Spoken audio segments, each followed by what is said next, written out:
to help change the world. I'll say that one more time. There's something inside of you that God has given you that He wants you to cultivate, to improve, so that you can change the world. So you're not just here just to be here, but you're here to help change the world. Alright? And so the way you do that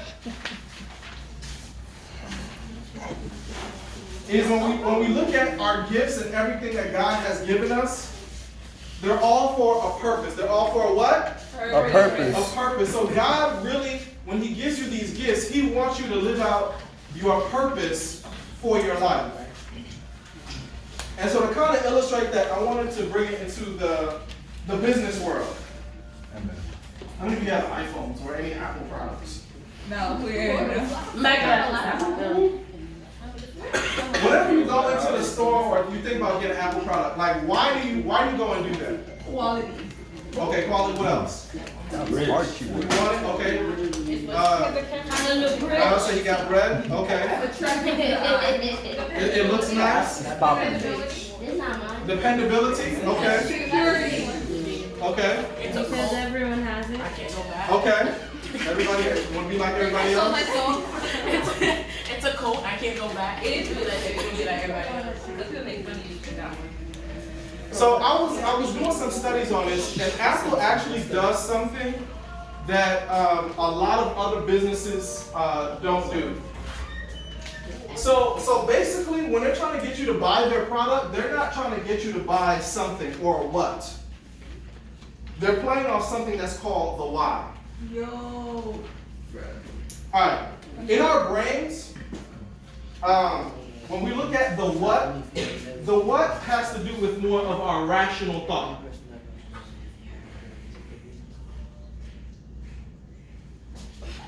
And so the decision which you make with the what really are made in the neocortex of your brain. So that's where you make your rational decisions based off of what.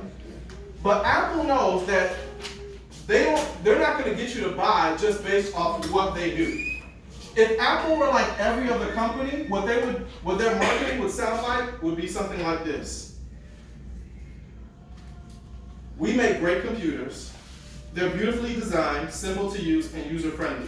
Want to buy one? No. Okay. Not really. Microsoft. That's based off of what?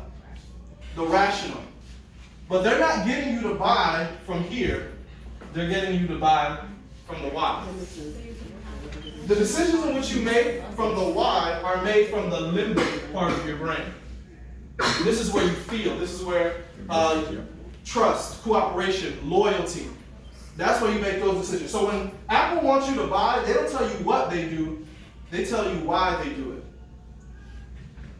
So if they're trying to market to you, trying to get you to buy a product based off the why, they want you to make a decision from the limbic part of your brain where you feel. This is what their marketing would sound like. Remember, the first one started from the what. Now we're starting from the why. Everything we do, we believe in challenging the status quo. We believe in thinking differently. The way we challenge the status quo is by making our products beautifully designed, simple to use, and user-friendly. And we happen to make great computers. Want to buy one? They weren't paying attention. Everything we do, we believe in challenging the status quo. We believe in thinking differently. The way we challenge the status quo is by making our products beautifully designed, simple to use, and user-friendly. And we happen to make computers. Want to buy one? No. More like y'all. Yeah. Yeah. All right. Yeah, I feel like when people say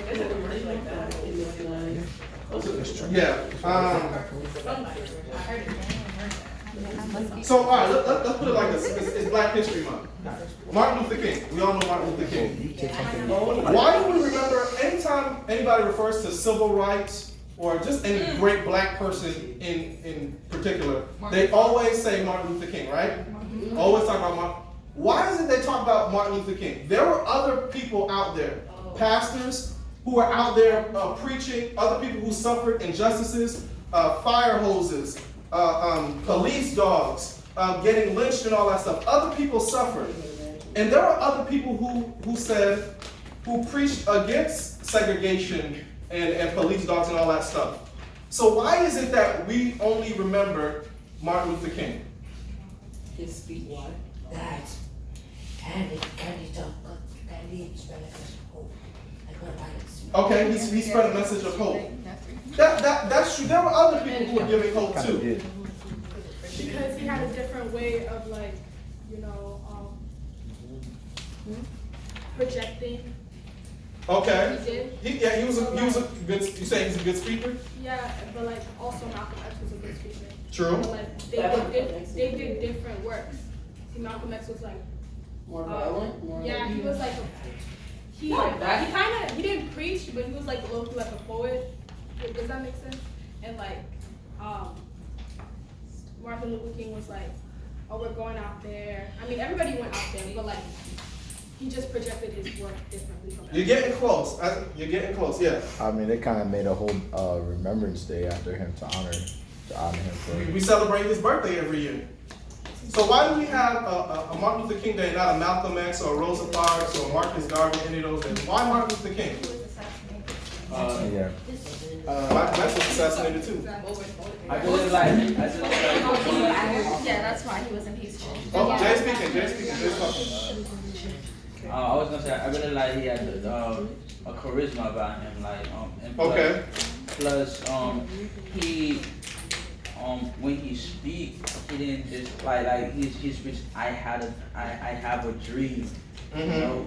So he makes like you were saying he tell you why he's doing it. He not saying he's not doing it just like rationally only, but he makes you empathize with him. Okay, getting even closer. Good. You gonna say something? Yeah, I was gonna say, so you know how like all the other abolitionists and everybody else who were pro-slavery, they used more violence and rebelled, while Martin Luther King was more on the calm side. Like he didn't use violence in his speech and his activism. Yeah. And then the I Have a Dream speech, that was a big thing. And yeah. Okay. Same thing too. We're getting close. These are all good points. I mean, Yeah, the impact that he had on the people Mm-hmm. was way stronger, and like in a way of the relationship, the positivity that he project. Like when he's talking, I mean, there was a lot of leaders, you see, but you can meet somebody and you can say hi to them, just like everybody can say hi to everybody in here. But trust me, there's one thing you're gonna say to one person, he will only remember you. So I feel like the only reason more people remember him, and that's why he was the only one everybody talked about the most, was because of the impact that he had. More of a like one-on-one leader, or like you're a better leader, so I'm gonna remember you. Okay. Good points. I have another example. Oh, go ahead. Just like if you're watching a basketball game and like everybody's scoring, but if somebody dunk, you will automatically remember that one guy. You remember his numbers, or that number dunk.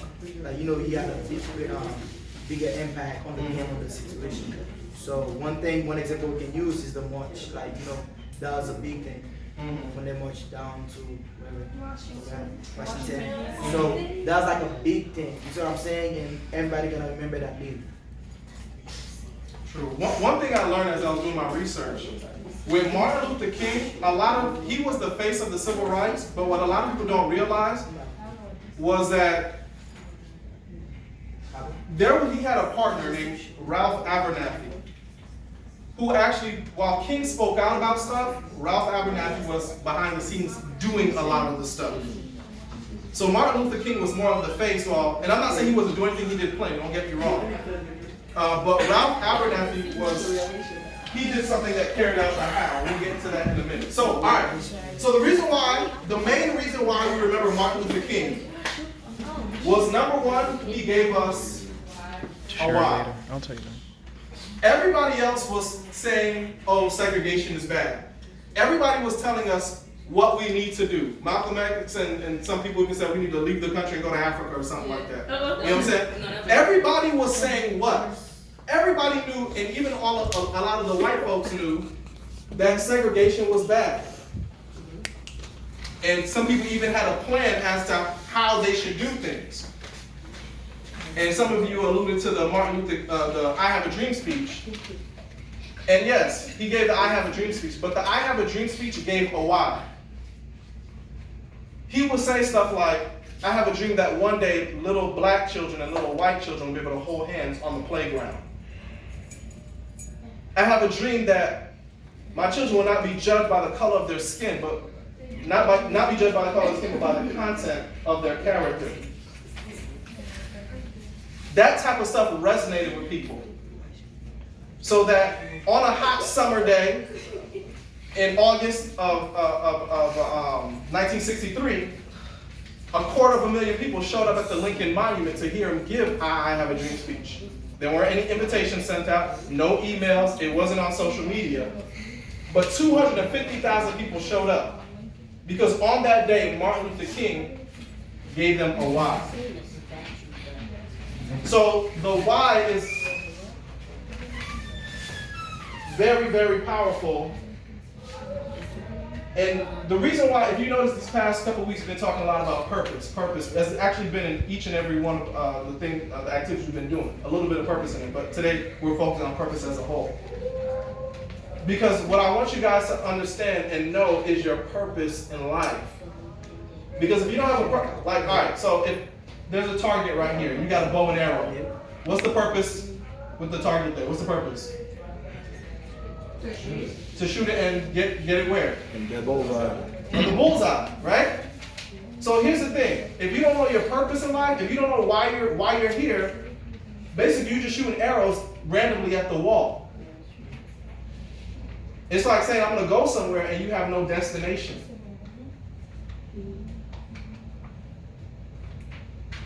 So it's important for us to know our why in life. And the reason why we did this activity of knowing what your gifts are and what you're good at is because the gifts that God put in you, when you use those according to His purpose, now you have a destination. Now you're hitting a bullseye.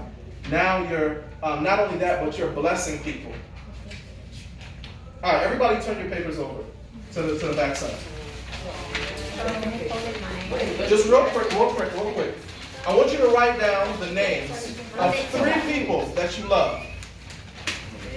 That you say, if I live out my purpose in life, these are the people who I'm doing it for. Kind of turning all our pens.